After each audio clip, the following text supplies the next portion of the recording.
नमस्कार। मैं सबसे पहले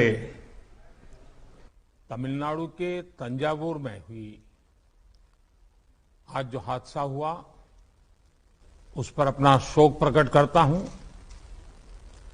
जिन नागरिकों की मृत्यु हुई है उनके परिवारों के साथ मेरी संवेदनाएं हैं। पीड़ित परिवारों की आर्थिक मदद भी की जा रही है। साथियों, बीते 2 वर्षों में कोरोना को लेकर ये हमारी 24वीं मीटिंग है। कोरोना काल में जिस तरह केंद्र और राज्यों ने मिलकर काम किया, उसने कोरोना के खिलाफ देश की लड़ाई में अहम भूमिका निभाई है।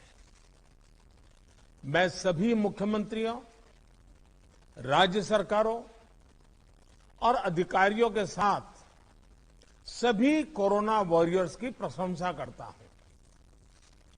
साथियों, कुछ राज्यों में से कोरोना के फिर से बढ़ते केसेस को लेकर हेल्थ सेक्रेटरी ने अभी हमारे सामने विस्तार में जानकारी रखी है। आदरणीय गृहमंत्री जी ने भी कई महत्वपूर्ण आयामों को हमारे सामने रखा है।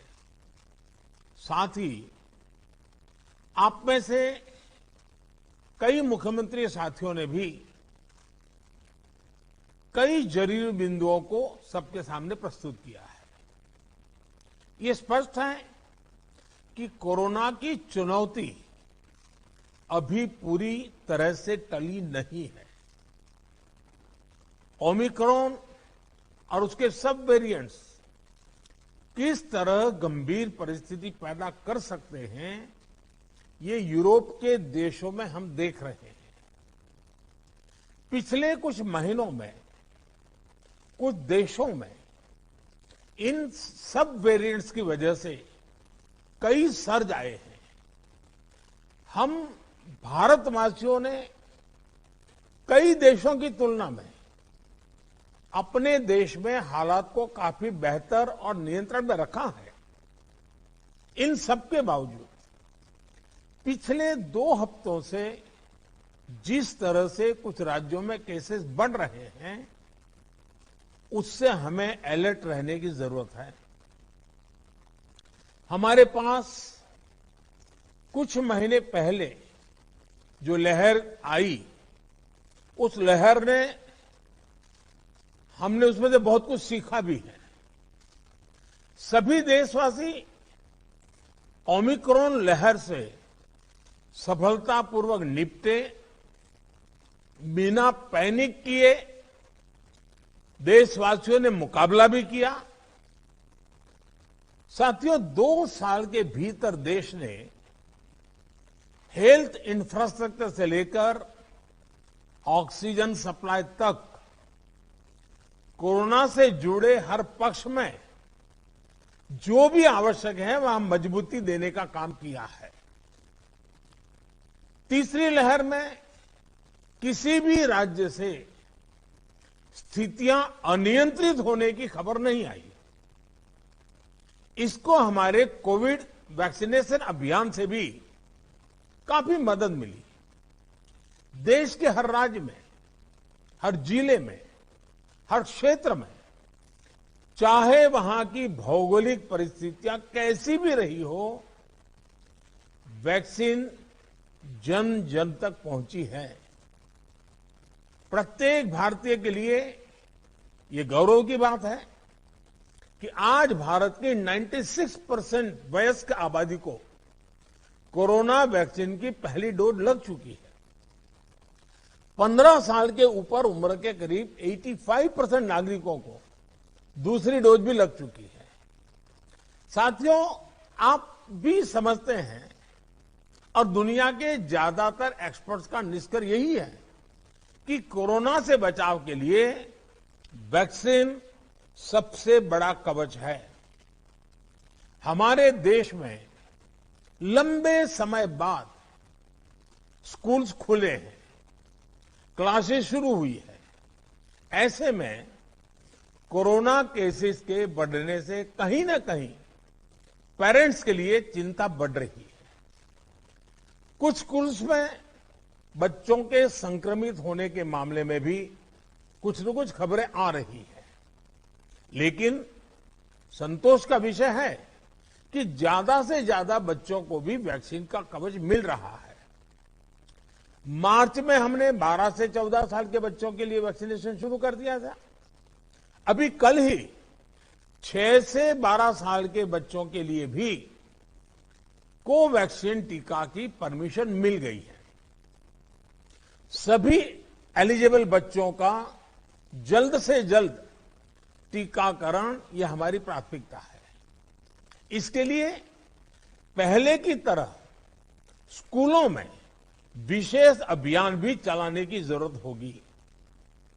टीचर्स और माता पिता इसे लेकर जागरूक रहें, हमें ये भी सुनिश्चित करना होगा। वैक्सीन सुरक्षा कवच की मजबूती के लिए देश में सभी वयस्कों के लिए प्रिकॉशन डोज भी उपलब्ध हैं। टीचर्स, पेरेंट्स और बाकी एलिजिबल लोग भी प्रिकॉशन डोज ले सकते हैं। इस तरह भी हमें उन्हें जागरूक करते रहना होगा। साथियों, तीसरी लहर के दौरान हमने हर दिन 3 लाख से ज्यादा केसेस देखे हैं। हमारे सभी राज्यों ने इन केसेस को हैंडल भी किया और बाकी सामाजिक आर्थिक गतिविधियों को भी गति दी। यही बैलेंस आगे भी हमारी स्ट्रेटेजी का हिस्सा रहना चाहिए। हमारे साइंटिस्ट और एक्सपर्ट्स नेशनल और ग्लोबल सिचुएशन को लगातार मॉनिटर कर रहे हैं। उनके सुझावों पर हमें प्रिएम्प्टिव, प्रोएक्टिव और कलेक्टिव अप्रोच के साथ काम करना होगा। इन्फेक्शंस को शुरुआत में ही रोकना हमारी प्राथमिकता पहले भी थी और अब भी यही रहनी चाहिए। आप सबने भी जिस बात का उल्लेख किया, टेस्ट, ट्रैक और ट्रीट की हमारी स्ट्रेटेजी को भी हमें उतने ही प्रभावी तौर पर लागू करना है। आज कोरोना की जो स्थिति है उसमें ये जरूरी है कि अस्पतालों में भर्ती मरीजों में जो हमारे गंभीर इन्फ्लुएंजा के केसेस हैं उनका 100% आरटी-पीसीआर टेस्ट हो। इसमें जो भी पॉजिटिव आते हैं उनका सैंपल जीनोम सीक्वेंसिंग के लिए जरूर भेजें। इससे हम वेरिएंट की समय समय पर पहचान कर पाएंगे। साथियों, हमें सार्वजनिक स्थानों पर कोविड एप्रोप्रिएट बिहेवियर को प्रमोट करना है। साथ ही पब्लिक में पैनिक न फैले, ये भी सुनिश्चित करना है।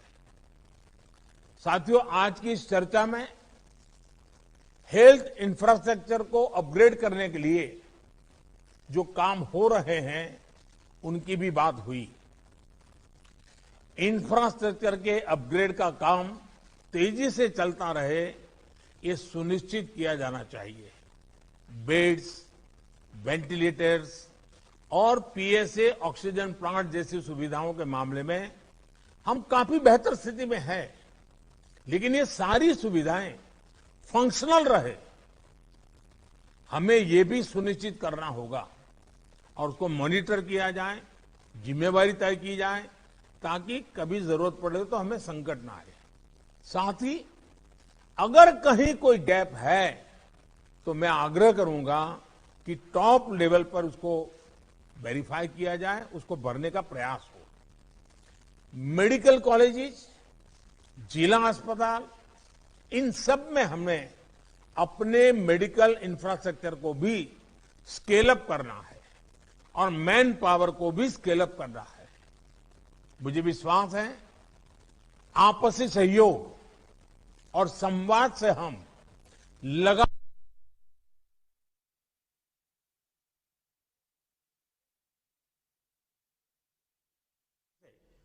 कोरोना के खिलाफ लड़ाई लड़ते भी रहेंगे और रास्ते भी निकालते रहेंगे।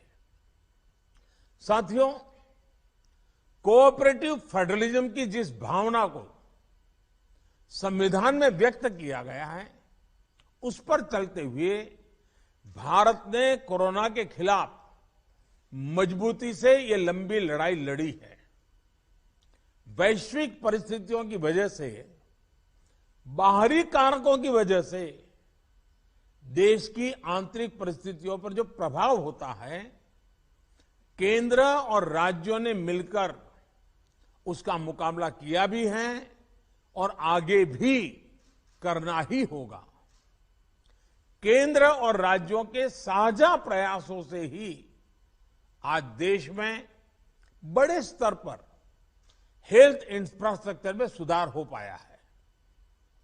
लेकिन साथियों, आज इस चर्चा में मैं एक और पक्ष का जिक्र करना चाहता हूं।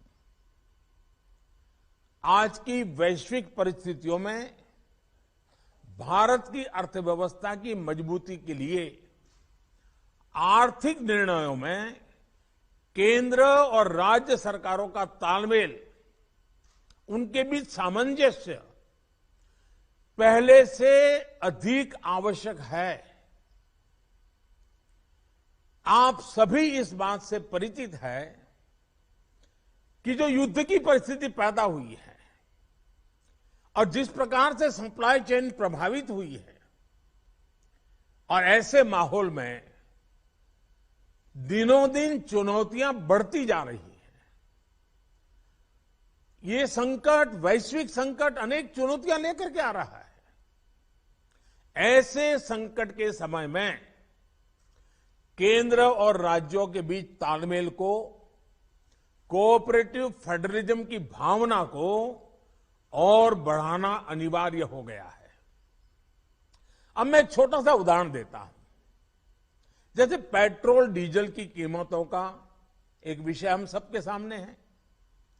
देशवासियों पर पेट्रोल डीजल की बढ़ती कीमत का बोझ कम करने के लिए केंद्र सरकार ने एक्साइज ड्यूटी में कमी की थी। पिछले नवंबर महीने में कम की थी। केंद्र सरकार ने राज्यों से भी आग्रह किया था कि वो अपने यहां टैक्स कम करे और ये बेनिफिट नागरिकों को ट्रांसफर करे। इसके बाद कुछ राज्यों ने तो भारत सरकार की इस भावना के अनुरूप यहां टैक्स कम कर दिया, लेकिन कुछ राज्यों द्वारा अपने राज्य के लोगों को इसका कोई लाभ नहीं दिया गया। इस वजह से पेट्रोल डीजल की कीमतें इन राज्यों में अब भी दूसरों के मुकाबले कहीं ज्यादा है। ये एक तरह से इन राज्यों के लोगों के साथ अन्याय तो है ही, साथ ही पड़ोसी राज्यों को भी नुकसान पहुंचाता है। स्वाभाविक है कि जो राज्य टैक्स में कटौती करते हैं उन्हें राजस्व की हानि होती है। जैसे अगर कर्नाटका ने टैक्स में कटौती नहीं की होती तो उसे इन 6 महीनों में 5,000 करोड़ रुपए से ज्यादा का राजस्व मिलता।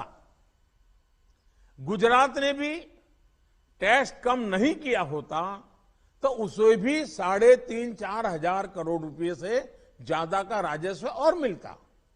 लेकिन ऐसे कुछ राज्यों ने अपने नागरिकों की भलाई के लिए, अपने नागरिकों को तकलीफ न हो इसलिए अपने वेट में, टैक्स में कमी की, पॉजिटिव कदम उठाए। वहीं गुजरात और कर्नाटक के पड़ोसी राज्यों ने टैक्स में कमी न करके इन 6 महीनों में 3,500 करोड़ रुपए से लेकर के 5-5.5 हजार करोड़ रुपए तक अतिरिक्त राजस्व कमा लिया। जैसा हम जानते हैं कि पिछले साल नवंबर महीने में वैट कम करने की बात की थी, सबको मैंने प्रार्थना की थी, लेकिन कई राज्य मैं यहां किसी की आलोचना नहीं कर रहा हूं, मैं सिर्फ आपसे प्रार्थना कर रहा हूं, आपके राज्य के नागरिकों की भलाई के लिए प्रार्थना कर रहा हूं। अब जैसे उस समय 6 महीने पहले कुछ राज्यों ने बात को माना, कुछ राज्यों ने नहीं माना।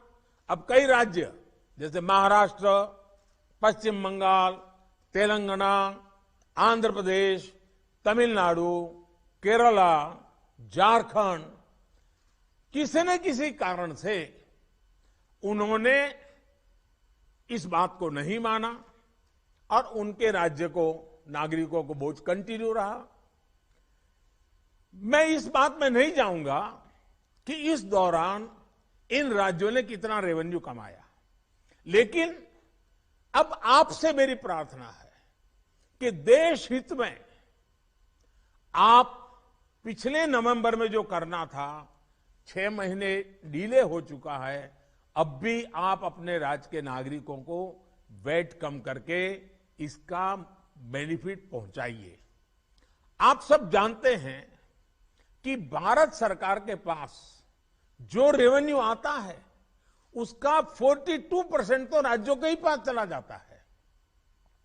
मेरा सभी राज्यों से आग्रह है कि वैश्विक संकट के इस समय में कोऑपरेटिव फेडरलिज्म की भावना पर चलते हुए एक टीम के रूप में हम सब मिलकर काम करें। अब मैं कई विषय हैं, बारीकी में नहीं जा रहा हूं, जैसे फर्टिलाइजर। आज हम तो फर्टिलाइजर पर दुनिया के देशों पर डिपेंडेंट है। कितना बड़ा संकट आया है, लगातार अनेक गुना सब्सिडी बढ़ रही है। हम किसानों पर बोझ ट्रांसफर नहीं करना चाहते। अब ऐसे संकट झेलने पड़ रहे हैं, तब मैं आप सबसे आग्रह करता हूं, प्रार्थना करता हूं कि आप अपने राज्य, अपने पड़ोसी राज्य, सभी देशवासियों के हित में उसकी सर्वोच्च प्राथमिकता दे। मैं एक और उदाहरण देता हूं। अब नवंबर में जो करना था नहीं किया, इसलिए पिछले 6 महीने में क्या हुआ है, आज चेन्नई में, तमिलनाडु में पेट्रोल करीब 111 रुपया के पास है। जयपुर में 118 से भी ज्यादा है। हैदराबाद में 119 से ज्यादा है। कोलकाता में 115 से ज्यादा है। मुंबई में 120 से ज्यादा है। और जिन्होंने कटौती की, मुंबई के ही बगल में दीव दमन में 102 रुपया है। मुंबई में 120, बगल में दीव दमन में 102 रुपया। अब कोलकाता में 115, लखनऊ में 105, हैदराबाद में 120 करीब करीब, जम्मू में 106, जयपुर में 118, गुवाहाटी में 105, गुड़गांव में 105 है। देहरादून, छोटा राज्य हमारा उत्तराखंड, 103 रुपया है। मैं आपसे आग्रह करता हूं कि आप 6 महीने भले जो कुछ भी आपका रेवेन्यू बढ़ा आपके राज्य के काम आएगा, लेकिन अब पूरे देश में आप सहयोग कीजिए। ये मेरी आपको विशेष प्रार्थना है। आज साथियों, एक विषय और जिस पर भी मैं अपनी बात आज कहना चाहता हूं। देश में गर्मी तेजी से बढ़ रही है और समय से पहले बहुत गर्मी बढ़ रही है, और ऐसे समय में हम अलग अलग स्थानों पर आग की बढ़ती हुई घटनाएं भी देख रहे हैं। जंगलों में, महत्वपूर्ण इमारतों में, अस्पतालों में आग की कई घटनाएं बीते कुछ दिनों में हुई है। हम सबको याद है वो दिन कितने पीड़ादायक थे जब पिछले साल कई हॉस्पिटलों में आग लगी, और वो बड़ी दर्दनाक स्थिति थी। बहुत मुश्किल समय था वो। अनेक लोगों को इन हादसों में अपनी जान गंवानी पड़ी थी। इसलिए मेरे सभी राज्यों से आग्रह है कि अभी से हम विशेषकर हॉस्पिटलों का सेफ्टी ऑडिट करवाएं, सुरक्षा के इंतजाम पुख्ता करें और प्राथमिकता के आधार पर करें। ऐसी घटनाओं से हम बच सके, ऐसी घटनाएं कम से कम हो, हमारा रिस्पांस टाइम भी कम से कम हो, जान माल की हानि ना हो, इसके लिए भी मैं आपको आग्रह करूंगा कि आप अपनी टीम को विशेष रूप से इस काम पर लगाइए और बिल्कुल मॉनिटरिंग कीजिए ताकि देश में कहीं हादसा न हो, हमारे निर्दोष नागरिकों को जान न गंवानी पड़े। साथियों, आप सभी ने समय निकाला, इसके लिए मैं एक बार फिर आप सबका आभार व्यक्त करता हूं और हमेशा मैं आपके लिए उपलब्ध रहता हूं। कोई भी जरूरी सुझाव आपके होंगे तो मुझे अच्छा लगेगा। मैं फिर एक बार आप सबका बहुत बहुत धन्यवाद करता हूं।